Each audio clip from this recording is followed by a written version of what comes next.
BJP दलनिफ्राय दिल्लीनि गिबि मन्थ्रि अरविंद केजरीवालखौ रायजोनि गासै 63 कौटि रांखौ ओरैनो बाहायगारदों होननानै दाय हमदों।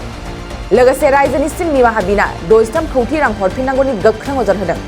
दिल्लीयाव मोनसे गेदेरथार शपिं फेस्टिवल खुंफुंजानो गोनां दंमोन। दिल्लीनि गिबि मन्थ्रि अरविंद केजरीवालखौ बे फोरबो खुंफुंगोनखौ लाना समाजारि बिजोङाव गावनि बिबुंथिजों लोगोसे गोबां निउज मिडिया खौरां बिलाइफ्रावबो फोसावबायमोन। बे फोरबोखौ जानुवारि दाननि 28 खालारनिफ्राय 27 फेब्रुवारिसिम खुंफुंगौमोन।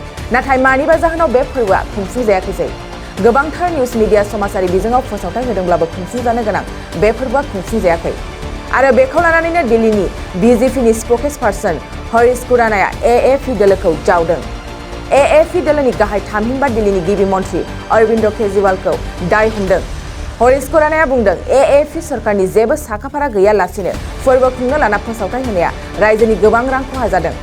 बेजों लोगोसेनो बुंबावोदि केजरीवालआ फोसावथाय होनायावनो रायजो राजानिफ्राय गासै 63 कौटि रां लुथिबाय।